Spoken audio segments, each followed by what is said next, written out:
Shri Balaram Purnima ki.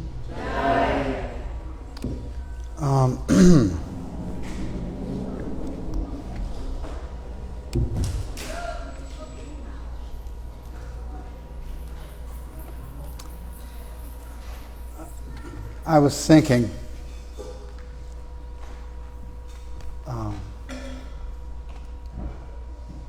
about describing Shri Balaram today. And I think there's I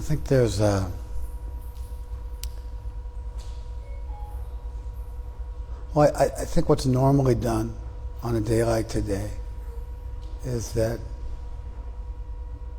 people, lecture givers, people who are speaking on Lord Balaram, they describe Balaram's position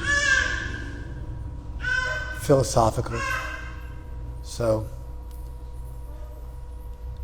Naika, go with Anandani.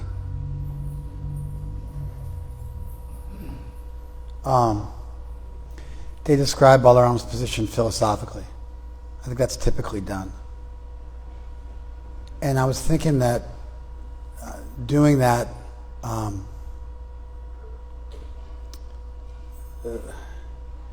think it leaves something to be desired, because I think there's a pretty significant gap between how our tradition views Balaram theologically and how devotees actually pray to Balaram.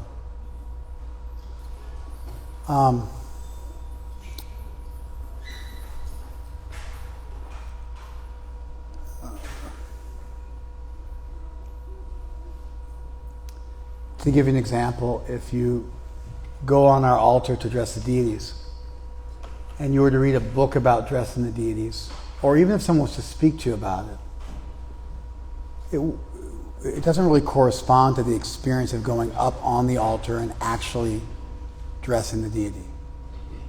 It's a much different experience. Or if somebody was to describe you how to play music, like the kirtan we just did, the description in a book, or even if somebody sat there with you and described it to you face to face and in person, it differs substantially from the actual experience of doing kirtan, because there is a je ne sais quoi, a certain something that you can't quite put your finger on.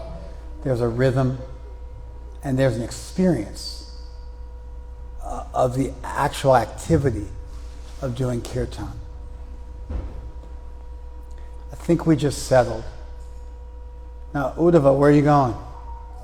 You leaving? No. You're not leaving? Okay, all right. I feel like we just settled. I'm just going to start again, because I got the mic and I can do that. I was thinking about what normally happens in a class on a day like today.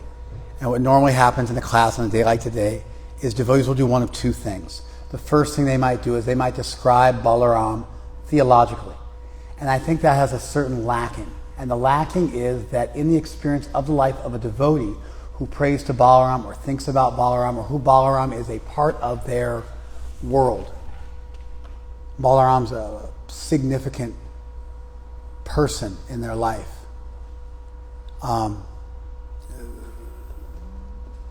The theological underpinnings of Balaram don't really do justice to how devotees feel about Balaram. Does that make sense? So that's one thing that happens standardly. It's a normal thing. It's what our tradition teaches, but it's got this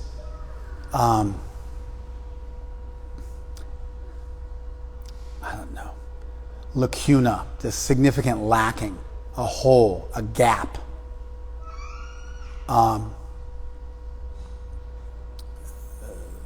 And so I wanted to modify the theology a little bit to make it more apropos and digestible and meaningful to devotees who actually love Balarama. The other thing that devotees will standardly do on a day like today is they will tell Leelas. They'll tell our sacred narrations about Balarama and Krishna from the Bhagavat, or also from the Chaitanya Bhagavat. It just depends. There's either, in a Gaur temple, a Gaur-centric temple, then they'll tell stories of Chaitanya Nityananda, or they'll tell stories from the Srimad Bhagavatam, or other literatures, Nanda Vrindavan Champu. There's a whole bunch of literatures that speak about Krishna and Balaram. The Brihad Bhagavatamrita actually in many ways centers around the theme of filial, fraternal love for Krishna. And I think there's also a lacking there in that there's something of a bar to entry. And devotees who lack enough purification and advancement may not be able to fully disport themselves and really understand the deep nuances of our poetry. It might escape them. Just like our standard motif for poetry is a romantic motif. We describe Radha and Krishna in romantic language, charged romantic language. And it's difficult for neophytes to enter into because the language sounds to be quite similar to mundane sexual and romantic relationships in this world. And in many ways, when people look at spirituality, they're looking for the opposite of their mundane experience of this world. And the height of mundane experience is romance. And in many ways, spirituality is oftentimes viewed as the opposite of that, the unwinding of that, the turning away from that, the transcending of that, the sublimating of that. You guys following me? So that's true for Radha Krishna Leela, but even for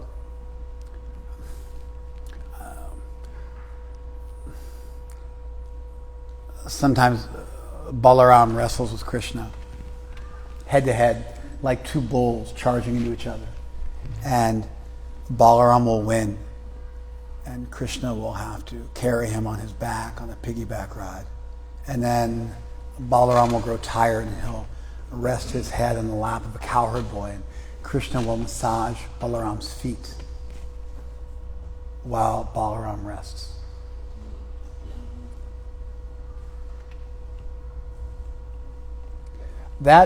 It does it for me.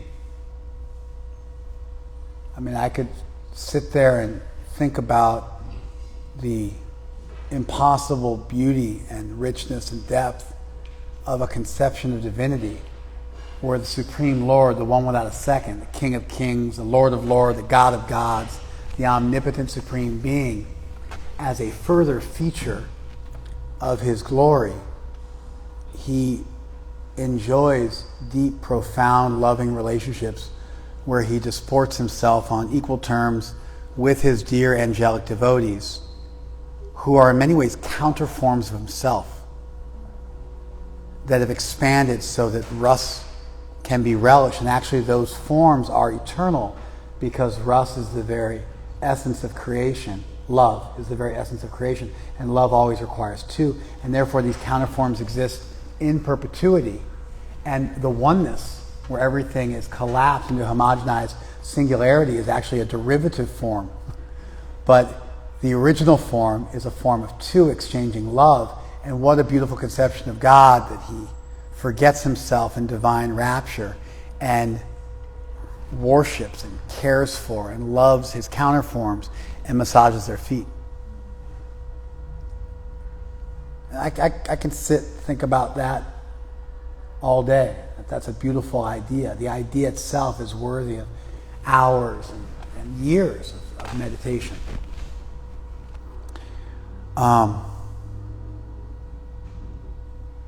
But I wasn't always able to do that, and I don't think necessarily that every single person in the room today can do that And I think there's value in creating a bridge so that the theology becomes a little more nuanced and workable and digestible and appreciable for a devotee. And then simultaneously the Leelas become a little more structured and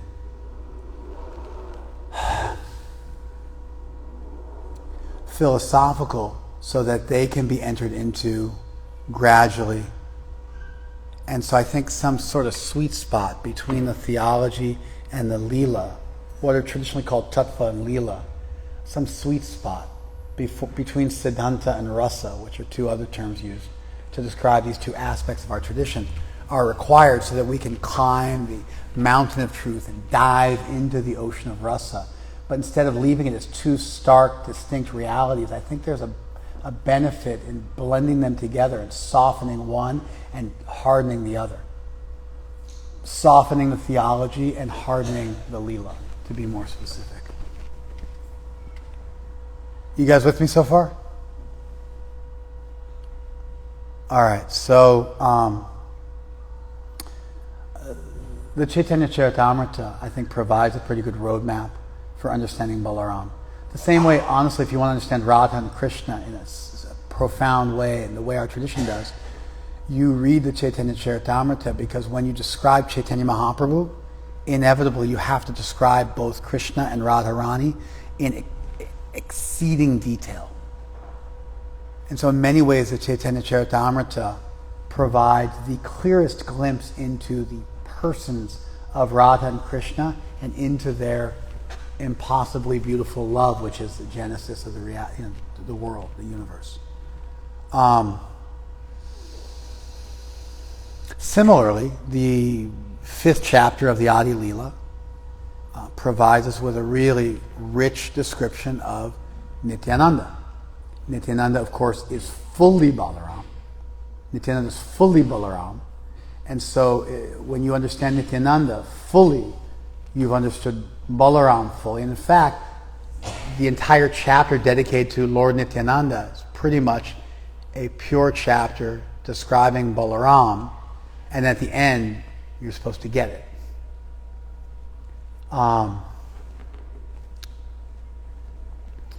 So the Chaitanya Charitamrita has 14 initial verses that show up at the absolute beginning of the text. And the first 7 chapters of the Chaitanya Charitamrita, whose verses probably number, it's about 1,500 verses. Padas, Bengali verses, simple verses, poetic verses, meant to be sung. And so the Bengali padas of the first 7 chapters, and there's about 1,500 of them, are really an unpacking of the first 14 verses of the text. One of them is about the gurus, the other one's about Gauranatai, and then the subsequent 4 are about Chaitanya, and then after that 5 are about Nityananda. So you really only get 4 verses about Chaitanya, and you get 5 verses about Nityananda. The author doesn't say that. He says there were 6 verses about Chaitanya Mahaprabhu, but the first one was about the gurus, and the second one was about Gauranatai. And so really it's 4 and 5, which means you get more verses about Nityananda than you do about Chaitanya Mahaprabhu. Why would that be?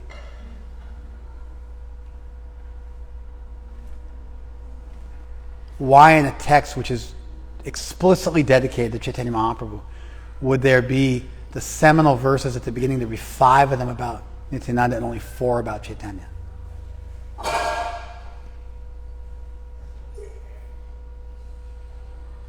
Interesting question, right?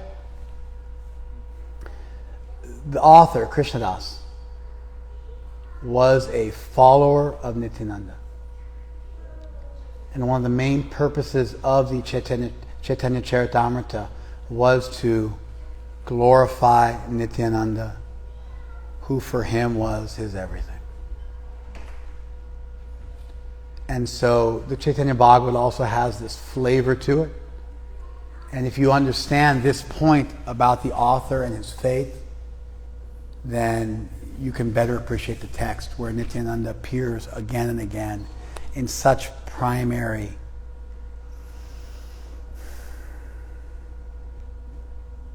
miraculous, essential roles.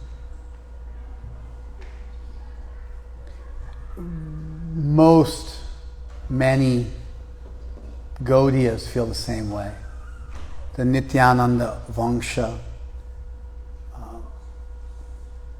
is by far the largest shaka or branch coming from Chaitanya Mahaprabhu. He was the most prolific preacher. His disciples and followers make up the bulk of the Gaudiyas in the world. And so Gaura-Nitai deities abound. Advaita's followers are much less. We, of course, are followers of both, but Gaura-Nitai deities are in every single temple in the Hare Krishna movement. Sometimes there's also Panchatattva, or sometimes, there might, there's additional deities, but the bare bones minimum of a temple in the world is Gaura-Nitai. Even more important than Radha Krishna deities are Gaura-Nitai deities for us. Prabhupada at one point said we can make Gaura-Nitai deities and we can distribute them on the street the same way we sell books. He had this idea of making Gaura-Nitai deities and then going out on the street and meeting people from scratch and giving them Gaura-Nitai deities and asking them for a donation. And he said you can tell people just to put them on their shelf and offer them water and pray to them. And people said, Prabhupada, we're going to be selling these deities to people we meet. He says, okay, no problem, it's all right. Just tell them to put them on a bookshelf and offer them water and they'll fulfill all their desires. Prabhupada had so much faith in Gaura-Nitai and their mercy. And this is a kind of a standard feature for devotees. Devotees are filled with love for Gaura-Nitai. And really amongst the two of them, Nityananda gets the nod. I think there's no pastime that better exemplifies this than the Leela of Jagai and Madhai that's there in our iconography on the wall.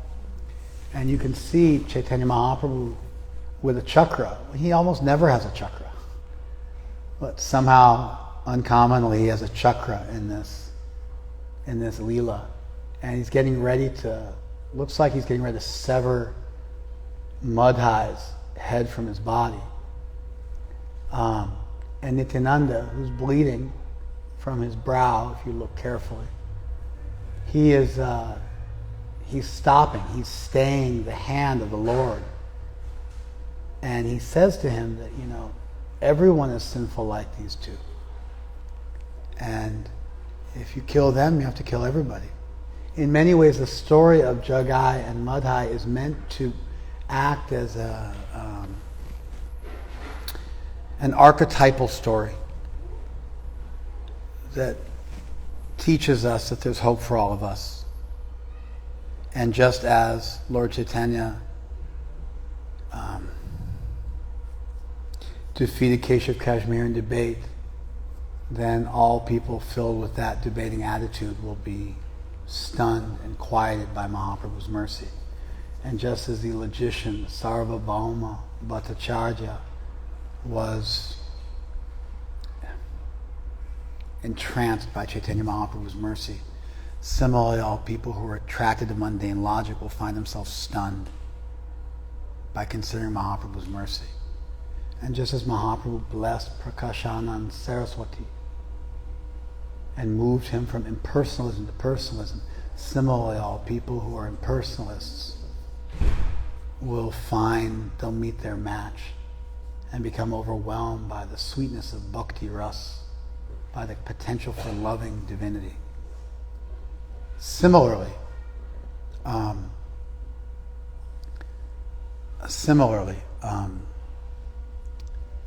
I think most appropriately, by deeply reflecting on the story of Jagai and Madhai and seeing Nityananda's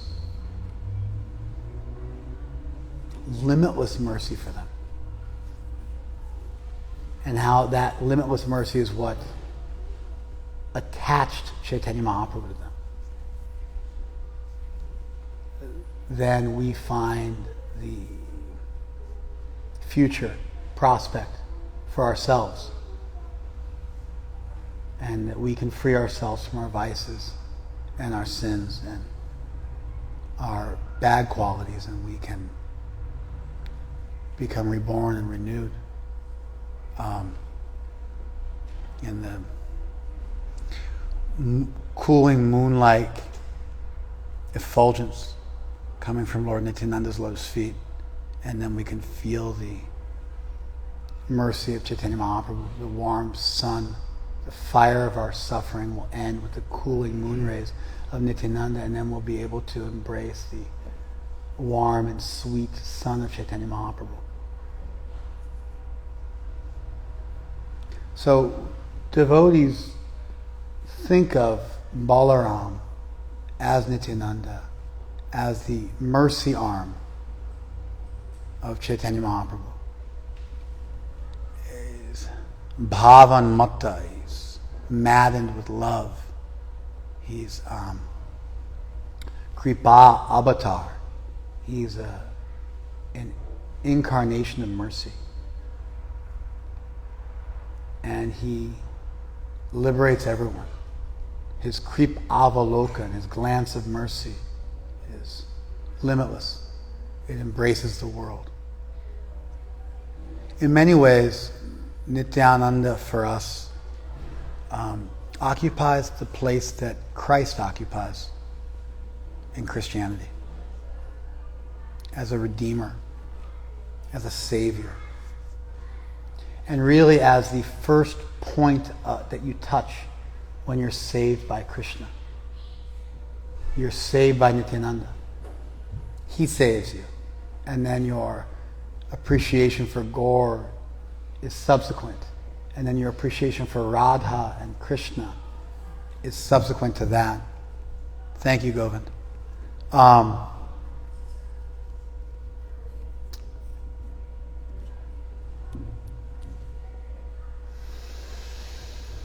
You guys follow me?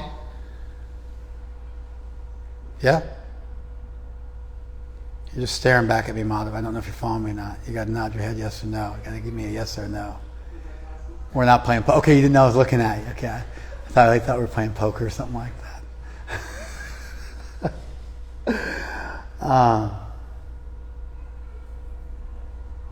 And to give a little bit of a backbone to that, why we feel that way about Nityananda, we can jump over to the other side of the equation and we can look at a little bit of theology. The 5 verses about Nityananda, basically, they glorify him, that he is, that the 3 Vishnus come from him. They're his angsas and his kalas. They're his parts and further parts. These are technical terms. And angsa originally in the Rig Veda was a sliver of the moon, 1/15 of the moon. And so the moon was said to increase by 1 kala. The kala. Angsa means part. Kala also means part, but they're slightly different terms in Sanskrit. And theologically speaking, kalas are more distant, angsas are closer, angas are even closer, and anga is the most close. It literally means limb. And an angsa's a part, and it's a little bit more separated, and a kala is a further part. So a part of an angsa would be a kala. And so you have like the source, and then the source has an angsa, and then that angsa has an angsa, and that angsa of the angsa is called a kala. It gets quite detailed as we map out the hierarchy of the universe, because there's a lot of incarnations of Krishna, Varaha and Narsimha and Ram and Krishna and Balarama, and so you got to map it all out so that when you're creating a mental mansion in your heart for meditation purposes, everything fits together seamlessly and the leelas can flow properly. That proper theological framework allows in meditation for the leelas to be clean, and you don't end up making mistakes in your meditation, and the Lord's mercy can flow into your meditation because you've taken the trouble. Just like if you want to play beautiful music, the desire to play beautiful music is not enough. You have to train yourself to play music. And then your heart can express itself through the instrument because you've taken the trouble to gain expertise. And so the expertise for us is a proper mental map of Krishna in all of his various iterations. And then from that, the meditation becomes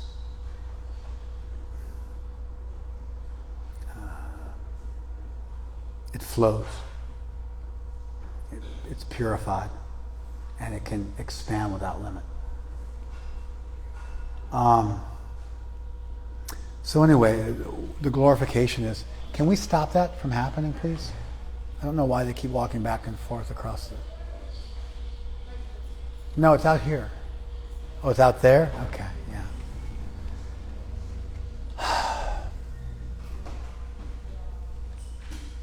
I'm going to get to a place where I'm going to need to focus. And so if you guys could focus too, that would help me for the next 10 minutes or so.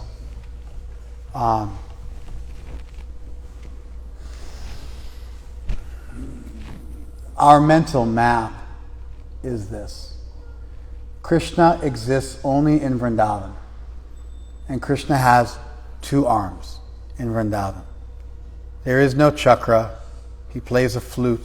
There's no weapon. And he's surrounded by his loving associates who do not know that he's God. He also doesn't know he's God. The ultimate original manifestation of divinity doesn't know he's God, because if he knew he was God, it would create distance between him and the people he loves. And for love to reign supreme, Krishna has to forget his own divinity so he can be equal or even inferior to his devotees, which is why Krishna has a mother and father. That's why we worship God as a child, because we think that the love is so important and love reigns supreme and love is the ultimate manifestation of power and beauty and opulence. And so anything that would get in the way of that love flowing must create a lower form of divinity. Therefore, in the highest echelon of heaven, Krishna forgets he's God, as do all his devotees, and they become one big happy family. And they love each other. He's God, but he doesn't know it, and his family doesn't know it. And that's Vrindavan. And the moment Krishna leaves Vrindavan and crosses into Mathura, and then eventually into Dwarka, he's no longer Krishna. Rupa Goswami was going to write a play dedicated to Krishna.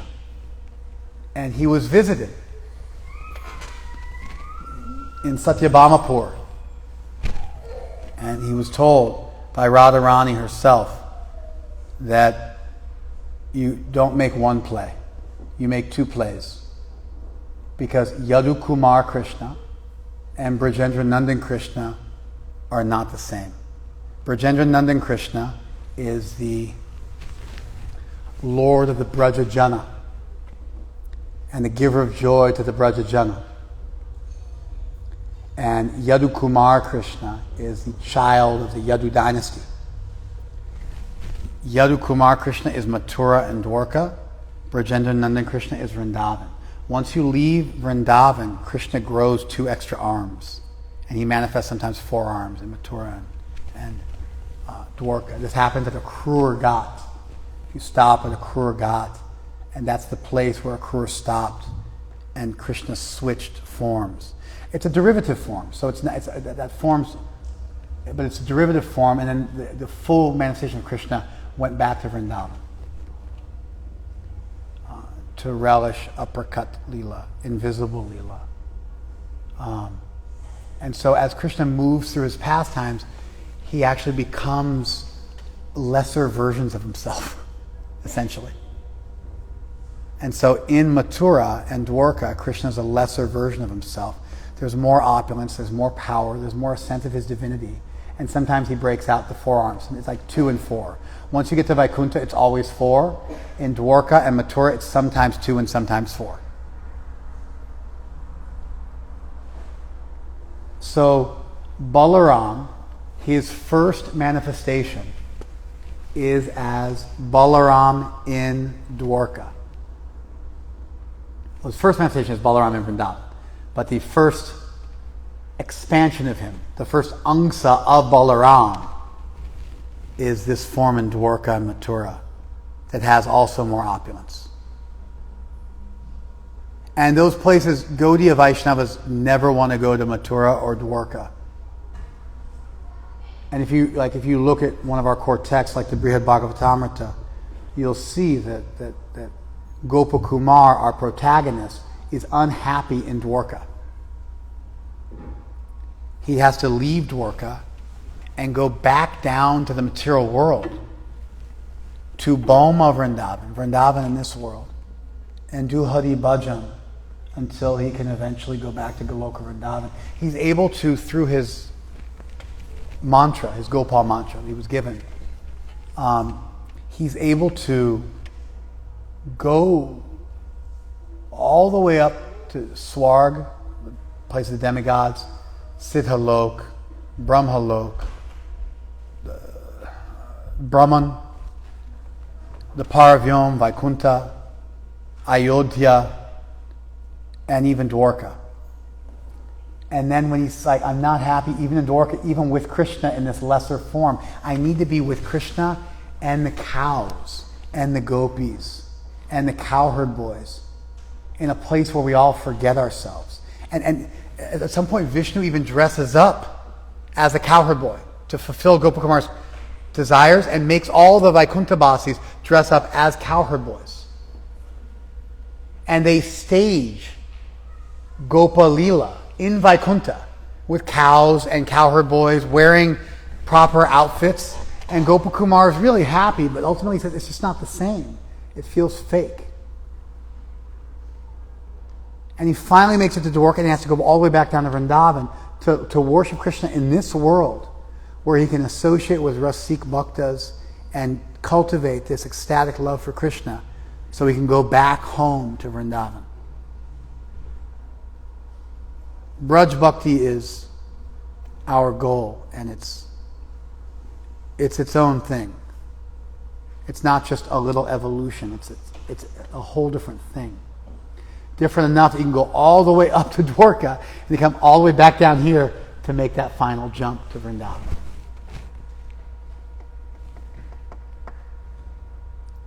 So the verse is glorifying Nityananda. They say, I glorify Nityananda, whose angsas and kalas are that first manifestation in Dwarka. And then coming from that, you have the Vaikuntha planets. And there's a Chaturvyuha, Vasudev, Sankarshan, Pradyumna, and Anirudh, the four forms of Vishnu, who hold the symbols of Vishnu in different hands and play slightly different roles in transcendence. And his incarnation is that. And then from that comes Karnadakashaya Vishnu, the Vishnu who lies in the Karna Udak, the causal ocean, and breathes the universes out of its pores. And the lifetime of the universe is unlimited universe coming out of his pores, and the lifetime of the universe is one breath. And he breathes back in, and the universe is destroyed, and it comes back out again. So one universe is like a tiny little microbe coming out of the pores of his skin. That's Karnadakashaya Vishnu. Then within each universe, the Lord again enters into it as Garbhodakashaya Vishnu and lays down in that universe and then creates the universe. And then within that created universe, then there's an ocean there, and he lays down in that ocean as Kshirodakashaya Vishnu. And he is prayed to by the demigods. So the demigods, when they go to pray, they pray to Kshirodakashaya Vishnu. That's the Vishnu that enlightens the Kumars, for instance. And that Vishnu is an evolute, or just like an incarnation of this Garbhodakashaya Vishnu lying down in the Garbhudak, who is himself an incarnation of the Karnadakashaya Vishnu, who himself is an incarnation of Mahasankarshan, who himself is an incarnation of Sankarshan Balaram in Dwarka, who himself is a derivative form of the original Balaram in Vrindavan. Did you guys get it? Here's what you're supposed to get. that Balaram is such an exalted manifestation of divinity that every form of God you might pray to, every form of God involved in the material world, even in the spiritual world, is just a part of a part of a part. At one point, the author of the Chaitanya Charitamrita says, what glory is there in calling him any of these things? So the purpose of the verses is to communicate to you how special Balaram is so you can appreciate him. And all 5 verses are meant to communicate that to you. And they do it by restating our hierarchy of the universe, both spiritual and material, in such a way that Balaram is so far beyond it that it's just a part of a part of a part of a part of a part that's creating this material world. Did you guys follow it? So then what is it about Balaram? What's special about him? And then the author tells us what is it special about Balaram is that, well, first of all, he tells us that Balaram is the shelter of all the jivas, which means that we come from Balaram. He's our origin. We are minute particles of Balaram. We say we're part and parcel of Krishna, but technically Balaram is part and parcel of Krishna, and we are part and parcel of Balaram, and then by that we're connected to Krishna. But Balaram is our direct cause. He's Jiva Ashray. The jivas come from him. There's more I could say about that, but that's at least enough for today. That means that we are intrinsically connected to Balaram, and Balaram, being the first counter form of Krishna, has something different that Krishna doesn't have. He has the feeling of love towards Krishna and the feeling of service towards Krishna. So our natural proclivity to serve Krishna, our genetic encoding to serve Krishna, is because we are children of Balaram, who's the original form of God that's distinct enough from Krishna that he has the capability of loving him, and therefore our ability to love Krishna comes from our being derivative of Balaram. Did you guys follow that? This creates a connection, an eternal connection between us and Balaram. This is one of the reasons why we see the Guru as a manifestation of Balaram. Because the Guru, in many ways, connects us to Krishna most intimately. Through the teachings of a Guru, through the guidance of a Guru, you get really close to Krishna. And you feel so uplifted. And you're brought into a proximity to something which you'd never be able to achieve on your own, that you experience that Krishna's actually reached down to you through your Guru and picked you up personally. And your Guru's teachings are Krishna's warm embrace. Your Guru's teachings are Krishna's warm embrace, reaching down and enveloping you in this material world and pulling you up. So the Guru is a manifestation of Balaram, connecting us to Krishna. We as souls are intimately connected to Balaram, who's the origin of all souls, and really the origin of this idea that I'm Krishna's das, I'm Krishna's servant. There was fighting between the followers of Advaita and Nityananda, and the Chaitanya Charitamrita in many ways attempted to resolve it. And so you find it in the 5th chapter, Advaita Acharya is glorified, and in the 6th chapter, Nityananda is glorified. The chapter dedicated to Advaita includes glorification of Nityananda. The chapter dedicated to Nityananda includes glorification of Advaita. And the glorification of Nityananda in the chapter dedicated to Advaita, which is repeating a motif that's a leitmotif all throughout the Chaitanya Charitamrita, is that the source of the serving mood is Balaram. He's the source. And because Nityananda is Balaram, Nityananda is that source. So when we think of Balaram, we pray to Balaram for strength. Because we feel close to him and we feel like he'll uplift us, very much like a Christ-like figure. We're his children, therefore we have a natural connection to him. When we're uplifted through our Guru, that's Balaram reaching out to us. Therefore he's a manifestation of Nityananda Prabhu's mercy. As we start to orient ourselves around the Leela, generally we start with filial affection. It's one of the reasons why Sanatana Goswami uses fraternal love as the motif It's a great starting place to appreciate forgetting that Krishna's God. To not mess up romantic love and not compare it to your own mundane experience takes a delicate touch. It takes dexterity, spiritual dexterity, and purity, and advancement. And so the first way we can really start to appreciate God forgetting His God, devotees forgetting His God, is by relishing Gopa Lila, Balaram's pastimes. It's another kind of merciful manifestation. Then the impossible feeling of Yashoda and Nanda becomes accessible, where they love Krishna as their own child and feed him their breast milk. And then eventually the romantic embrace between Radha and Krishna becomes something we can fathom without adulterating.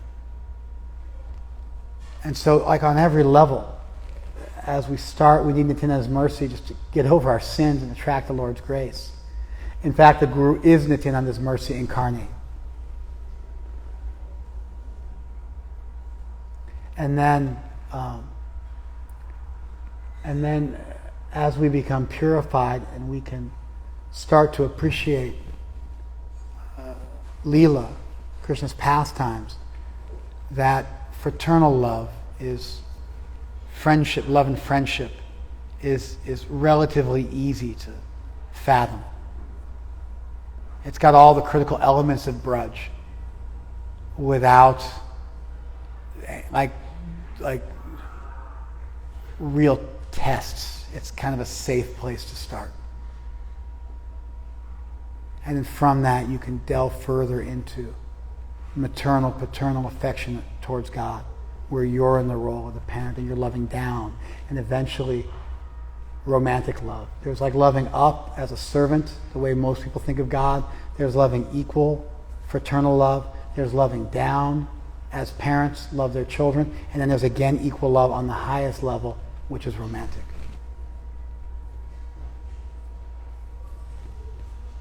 And so in all these ways, Balaram's kind of there from the very beginning right up until the end as an uplifter. So who is Balaram? He's Jesus. He's our Savior. He's Guru. He's God. He's our parent. He's the source of Ras and Leela. He's where we get this desire to serve Krishna, this Krishna Dasya. And then as we start to explore service to Krishna in Leela, in Rasa, in deeper ways, He's there offering entrance into that as Balaram, the king of fraternal Rasa, who also has, actually, sometimes Balaram wakes up he also has paternal affection for Krishna.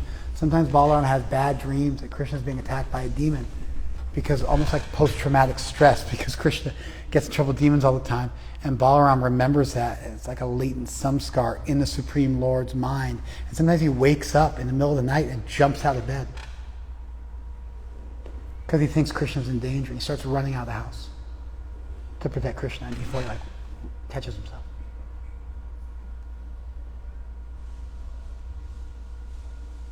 And so he's also there giving us entrance into Vrindavan, into the sweet pastimes of Vrindavan. At every step, we have this rich life. And then, I guess the final thing I wanted to say was that, so Kaviraj Goswami actually says, our author today, he says, what value is there in calling him Ananta? What value is there in calling him, the source of the Vishnus? The value is that you realize he's more than that, because they're his angsas and kalas. And he even says, sometimes we call Krishna Vaman and we call Krishna Narasimha, but Krishna is so much more than that. And he explains an evolution from Ram Leela, where Lakshman was Ram Anuja. He was the younger brother of Ram. And so Lakshman actually never wanted Ram to go to the forest. He said, I'm going to turn on my own father. We'll fight. We'll take the kingdom. I'm not going to let you go to the forest. But because Ram was older, he says, just do what I say, and he had to do what he says. And so Lakshman had to watch his older brother suffer in Ayodhya, which is in many ways very, very close to Braj. It's just right there by Dwarka. You're starting to see rasa come out. Again, there's like deep sentiments that come out in Ayodhya and in Ram Leela that you don't see in any Leela with any other form of Vishnu. It's Krishna Ram. There's some sweetness, some rus there, which is why sometimes Mahaprabhu would let people practice Ram Bhakti and not even try to convert them. He converted people from Ram Bhakti to Krishna Bhakti, but every once in a while he'd meet a Ram Bhakta and they couldn't give up Ram, worshipping Ram, and he'd say, okay, you can worship Ram, that's okay. Because there was rus there. But Balaram was upset as Lakshman, so he decided that from now on I'll be your older brother.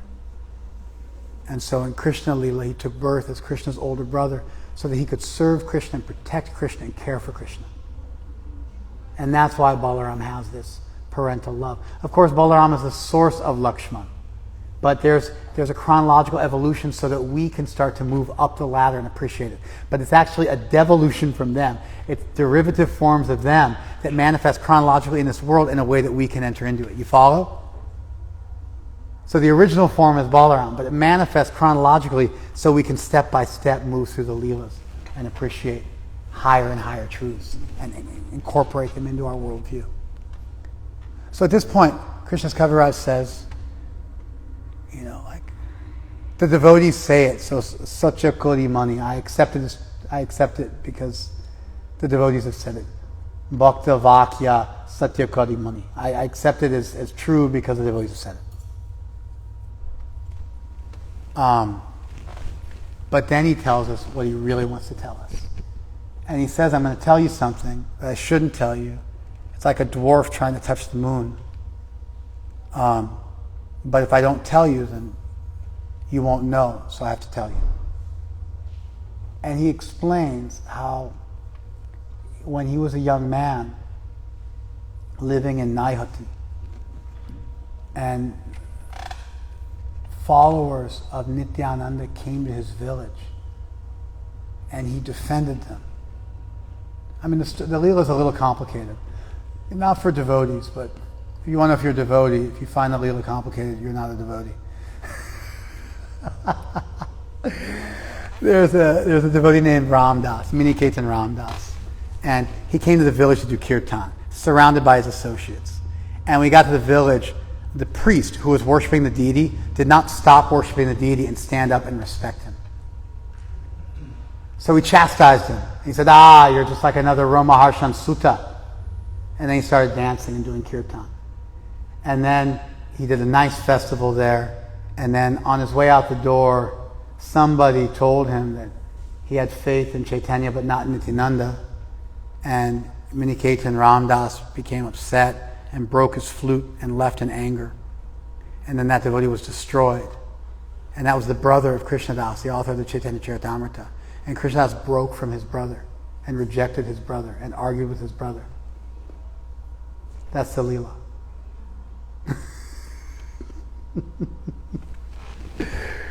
So if you are like, that's an ecstatic Leela, I'm in ecstasy, then you're good. If it's like, that's a little confusing, like why did he do this and why did he do that, then you got room to grow. Nityananda's followers were the purveyors of his grace. They carried his mercy. And when people respected them, they were really respecting Nityananda. Just like if you don't respect your captain or your general, chaos ensues. Or like if you don't accept the captain on the boat or the general in the army, chaos ensues. And so Nityananda's emissaries carried his flag. And when people disrespected them, then it meant they were really disrespecting Nityananda. Which is why this super humble Vaishnava, Ramdas, when he came to visit, expected even the priest to stand up and receive him. And then at the end of the festival, the brother didn't have faith in Nityananda, but you can't separate the two. Krishna says it's better to be an atheist by slighting both than a hypocrite by slighting one. Gaur and Nitai for us are a package deal. You can't love one without loving the other. If you love one without the other, you haven't understood. It's like loving musk but not its scent. It's like loving fire but not its warmth and light. They're inseparable. They're part and parcel. They're a package deal. And so to reject one meant to reject both, and Ram Das therefore became upset, and that was enough for the brother to be like, I'm over you. Krishna Das gave up his brother. And so what you have here is really a story about Nityananda's prowess and the prowess of his devotees and the power that properly honoring his devotees carries with it. You're really being taught a story about how to receive the mercy of the Lord. You have to receive the mercy of his emissaries. And by properly respecting them, you show your respect to Krishna.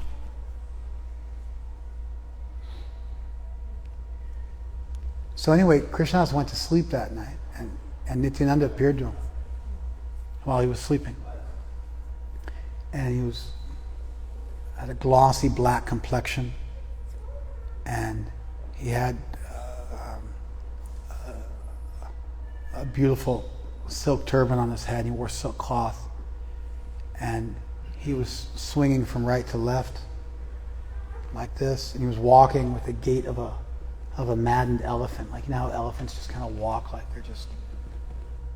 they're just not afraid of anyone. And really, just moved very gracefully.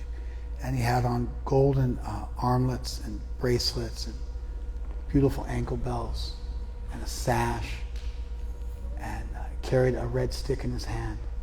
And he was surrounded by his devotees, and there were bumblebees with a beautiful garland on, and he was chanting Krishna's name, surrounded by his devotees in this ecstatic kirtan party, where it was absolutely crystal clear that Nityananda was himself Balarama.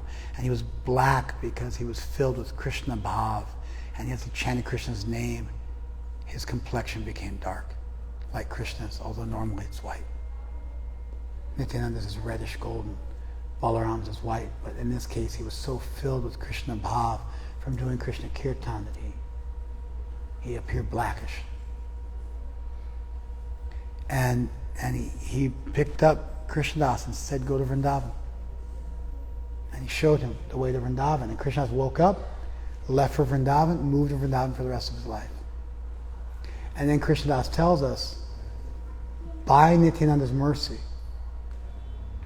because I respected Nityananda's followers and showed my faith in Nityananda by acknowledging his emissaries who touched my life, although I didn't personally meet Nityananda, but I met the people who represent him, and because I took them seriously,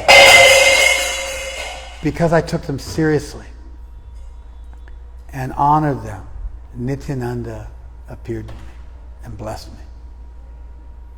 And he took me to Vrindavan. Just think about the meditation.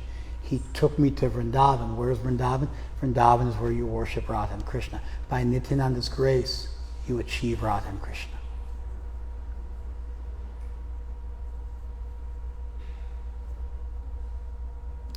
And then he says, I met Sanatana Goswami and learned Bhakti Siddhanta. Bhakti is Siddhanta. The truth about bhakti. The full package of what bhakti consists of. What's possible through bhakti. This ecstatic love of Radha and Krishna. This rapturous love of Radha and Krishna. And I met Rupa Goswami, and through him I learned Bhakti Rasa Pranta. I learned Rasa Tattva. I learned the mellows of Rasa. And I intimately and intricately how to cultivate love for the divine couple. The supremacy of Bhakti, and then Ras. And then I got Madan Mohan,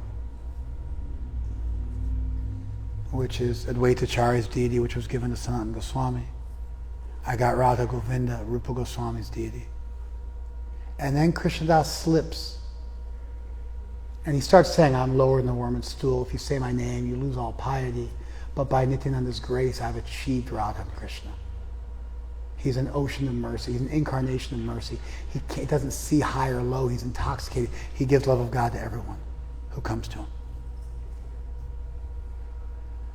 But he slips and just kind of becomes overwhelmed with humility and ecstasy. But he also slips and he explains how he gives this beautiful verse that, if you consider Radha Govinda to be a deity, then you're a fool. You're not a devotee. And then he speaks this beautiful verse, which is built around the verse by Bilava Mangal Thakur. He spoke on the bank of the Bhima River in Pandharpur about Vittal. He says, and it's a verse that's written by Rupa Goswami that he repeats. It's a very beautiful verse. If you're attached to society, friendship, and love, don't go to the bank of the Yamuna and see Krishna standing there holding his flute. If you're attached to society, friendship, and love, don't go to the bank of Yamuna and see Krishna standing there with his flute. The meaning is, if you're attached to material things, you won't get to Braj. That's A. If you're attached to material things, you can't go to Vrindavan. Vrindavan is a place for people who are ready to give up this material world and embrace Krishna. Number two, if you go to Vrindavan, the result of going to Vrindavan is that you will become an ecstatic lover of God and you'll leave everything behind. So it's both a warning as well as an enticement. That Krishna is so attractive. What are you wasting your time in the material world doing? Wandering around, languishing in the material world. There's something so much more wonderful waiting for you in bhakti, in Vrindavan, with Radha and Krishna. There's so much more wonderful. So many miracles awaiting for you that are available to you. It's not just deities, it's Krishna. Krishna's manifested deity, but it's actually Krishna. And so you got to be ready to give these things up. If you see Krishna, the sign that you've seen Krishna is you do give these things up. Krishna's so attractive.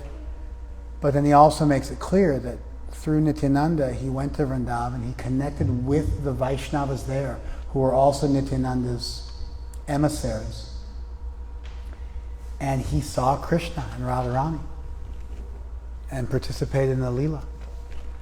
And the deities reciprocated and allowed him entrance into the Leela and showed him that they weren't just deities, but it was actually Krishna himself.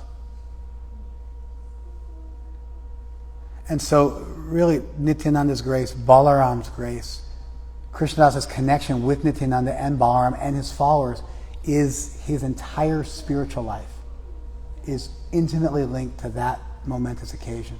Where's Kishori Radhika? It's intimately linked to that. And as it is for us too. Just we're running out of time. Thank you, IGTV.